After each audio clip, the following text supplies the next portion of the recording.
Hello friends, myself Malwat Mohsin is back again on its YouTube channel Iota Classes 1729. Today we will study and analyze the basics of quadratic equation of class 10. As you can see on the board, this is our lecture 1 on class 10 maths of quadratic equation. So please subscribe to the channel and press the bell icon to get the latest informative videos updates. Okay, this is an Iota Classes 1729 initiative, and in this session of quadratic equation of lecture 1 we will be focusing on some basics of the quadratic equation. Okay, so let's begin. So today our topic is the quadratic equations. This is our topic. See मेरी एक आदत ऐसी है कि मैं किसी भी चीज़ को पढ़ाता हूँ तो उसकी टाइटल और टॉपिक से शुरू करता हूँ. ठीक है, फॉर एग्जांपल क्वाड्रेटिक इक्वेशन में मैं आपको बोल सकता भाई ये a x square plus b x plus c this is your standard form of quadratic equation. ठीक है, लिख लीजिए आप और आगे बढ़िए. लेकिन नहीं, what we need to study and analyse is right from the basics we need to study this quadratic equation. So as the name says, quadratic equation, quadratic is a later part. Okay, बाद में देखेंगे quadratic होता क्या है, लेकिन the first is the part we need to focus on is your equations. See, मेरी जो videos होगी वो बायलैंग्वेज होगी, हिंदी में भी बोलूँगा और इंग्लिश में भी बोलूँगा. कभी कभी ज़रूरत पड़ेगी तो हिंदी में बोलूँगा और कभी कभी इंग्लिश से भी कैरी फॉरवर्ड हम करेंगे. ठीक है, चलिए चलते आगे. सो क्वाड्रेटिक इक्वेशन, हाँ, तो first question arises what is quadratic equation, and even before that the question arises that what is an equation. ये इक्वेशन क्या चीज़ है, इक्वेशन किसे कहते हैं. पहली चीज़ हमको ये सीखनी है कि इक्वेशन किसे कहते हैं. देखिए, equation is nothing but it is a set of constants plus variables. ठीक है, ये है आपकी सिंपल इक्वेशन की definition. A set of constants and variables combined together and giving some result, giving some value, that is the basic definition of your equation. equation की basic definition होगी कि set of constant plus variables. अब आप एक और question पूछोगे sir constant तो पता चलता है और जिनको नहीं मालूम है उसको मैं बता देता हूँ. कांस्टेंट होते हैं हमारे numbers. Okay, numbers from 0 to 9. ठीक है, चलो कुछ बच्चे तो बोल देंगे कि भाई कांस्टेंट जो है वो तो समझ में आ रहा है, लेकिन ये वेरिएबल्स क्या है सर, ये वेरिएबल्स किसे कहते हैं. वेरिएबल्स पहली बार हम एनकाउंटर कर रहे हैं किसी चीज़ का जो है वेरिएबल्स. तो variables is nothing but a number. Okay, variables is nothing but a number, okay, which depends on other constants. लिखना तो लिख सकते हैं आप कि वेरिएबल कुछ नहीं, एक नंबर है, एक अल्फ़ाबेट है, आप अल्फ़ाबेट भी कह सकते हैं. ठीक है, इसे अल्फ़ाबेट. ठीक है, अल्फ़ाबेट या number which depends on other constant, दूसरे कांस्टेंट पे डिपेंड करता है वो. ठीक है, फॉर एग्जांपल ओके, वेरिएबल्स जो होते हैं हम 3 कैटेगरी से पहचानते हैं. एक है हमारा x, एक है y और लास्ट है z. जनरली अगर आप 10th क्लास कर रहे हो तो आप 3 वेरिएबल तो नहीं, 2 वेरिएबल तक ही एनकाउंटर कर पाओगे, x और y. लेकिन फर्दर स्टडीज़ के लिए okay, if you opt science in your 11th standard, then you will see that z part is also very crucial. Okay, so these are the general indication of your variables x, y and z. ये 3 हमारे variables रहते हैं. ठीक है, x, y और z. चलिए इतना पता चला. हाँ, तो अब एक एग्जांपल से समझते हैं हम. For example okay, 2x plus 5y is equals to 3. Okay, चलिए समझते इसको.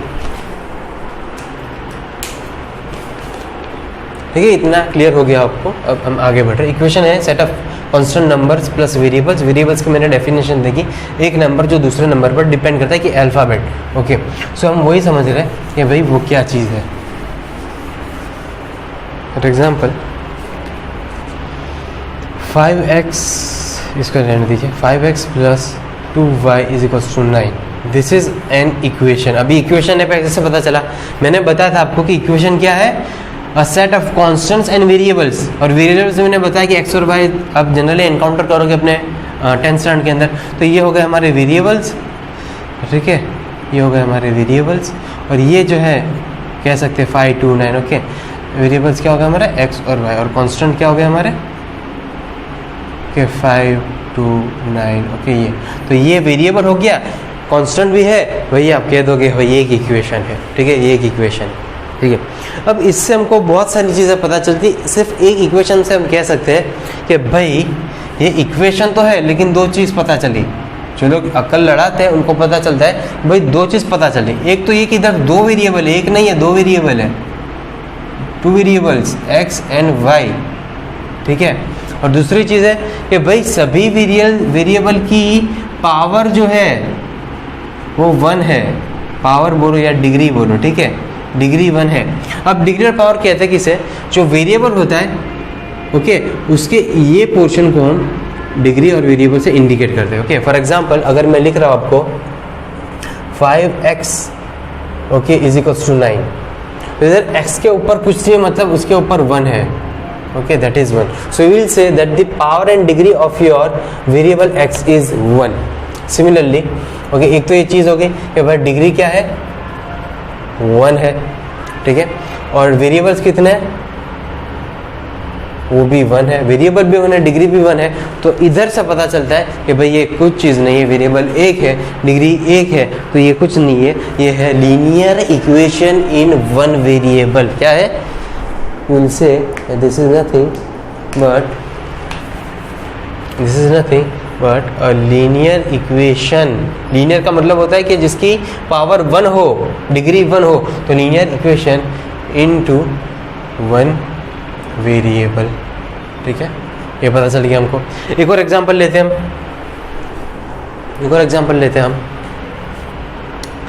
9x plus 2y is equal to 11, तो इधर क्या पता चला, सेम चीज़ है, वेरिएबल 2 है x और y, ठीक है, और पावर सभी वेरिएबल की 1 है, पावर 1 है, ठीक है, वेरिएबल 2 है, पावर 1 है, तो हम इसको बोलेंगे भैया कुछ नहीं है, ये linear equation, okay, into 2 variable, ठीक है, क्लियर है, लीनियर इक्वेशन इनटू 2 वेरिएबल हो गया। वेरिएबल 2 है x और y, और x और y की पावर जो है 1 है, ठीक है, तो हम बोल देंगे फटाक से कि भाई ये लीनियर इक्वेशन है, क्यों, क्योंकि लीनियर इक्वेशन के अंदर हमारा पावर और डिग्री जो होता है वो 1 रहता है, और हमारे वेरिएबल्स जो है 2 है, 2 वेरिएबल्स है x और y, तो हमारा हो गया लीनियर इक्वेशन इनटू 2 वेरिएबल्स। अब हम आते हैं क्वाड्रेटिक इक्वेशन की तरफ, जो कि हमारा मेन आज का मुद्दा है, जिसको समझना, उसके स्टैंडर्ड फॉर्म को भी हम देखेंगे, ठीक है, वो चीज़ हमको समझनी पड़ेगी। भाई क्वाड्रेटिक इक्वेशन क्या है, इक्वेशन तो पता चल गया, ठीक है, आई होप सबको पता चल गया होगा कि इक्वेशन कुछ नहीं है, that is set of constants and variables. अब क्वाड्रेटिक इक्वेशन क्या है, अब मैं आपको एक एग्जांपल देता हूँ, example 5x squared plus 9x is equal to 11, चलिए बताइए इस पे से हमको क्या पता चल रहा है, इस पे से हमको क्या पता चल रहा है, हमको ये पता चल रहा है कि भैया इधर हमारे पास वेरिएबल तो एक ही है, वेरिएबल एक ही है, लेकिन हमारा जो वेरिएबल का हाईएस्ट डिग्री जो है, हाईएस्ट डिग्री वो है 2, वेरिएबल तो एक ही हमारे पास, ओके, दैट इज x, और जो हाईएस्ट डिग्री है वो 2 है, तो इसको देख के फटाक से हम कह देंगे and that is the beginning of this chapter, that is quadratic equation, this is nothing but this is quadratic equation, ठीक है, क्यों, क्वाड्रेटिक का मतलब होता है 2, और 2 क्या 2, लेकिन डिग्री 2, डिग्री 2, तो इधर डिग्री हमने भैया डिग्री 2 है, ठीक है, वेरिएबल 1 है, तो ये हमारा क्वाड्रेटिक इक्वेशन इनटू 1 वेरिएबल बोल सकते हैं, लेकिन जनरली हम इसको क्वाड्रेटिक इक्वेशन बोलेंगे, ठीक है। अब ये तो मैंने जनरलाइज्ड फॉर्म बोला है, this is your generalized form, this is your generalized form, पर अब हम इसका स्टैंडर्ड फॉर्म देखते हैं, ठीक है। Now will see the standard form of quadratic equation, कि भाई स्टैंडर्ड फॉर्म क्या है, ठीक है। The standard form of quadratic equation is ax squared plus bx plus c is equals to 0. ये हो गया हमारा standard form of the quadratic equation. ठीक है, ax square plus bx plus c is equal to 0 हमारा standard form हो गया. ठीक है, अब इसमें से पता चल रहा है कि नंबर एक चीज़ वेरिएबल एक ही है. ठीक है, दैट इज़ योर 1. दूसरी चीज़ degree highest power, that is 2. Okay, और तीसरी बहुत इंपॉर्टेंट चीज़ है कि हमने इसको इक्वेट टू 0 किया है. क्या क्या है? Equated to 0. इसको हमने इक्वेटेड टू 0 किया है. ठीक है, ये हमारा वेरिएबल एक ही है, that is your x. Power degree 2 है और हमने इक्वेट टू 0 किया है. और चौथी बहुत important and the most important condition is, number 4th condition is your a should not be equals to 0. This your a should not be equals to 0. 0 नहीं होना चाहिए. अगर ये 0 हो गया आपका कोएफिशिएंट 0 हो जाएगा तो x स्क्वायर जो है वो हट जाएगा. ठीक है, अगर ये 0 हो गया तो ये पूरा टर्म हट जाएगा. और जब ये टर्म हट जाएगा तब हमारे पास जो है वो ax स्क्वायर बचा मिलेगा ही नहीं, मतलब bx और c बचेगा तो लीनियर इक्वेशन हो जाएगा. ठीक है, तो this are the standard form, this is the standard form of quadratic equation and this are the condition. Variable x एक है, डिग्री 2 है.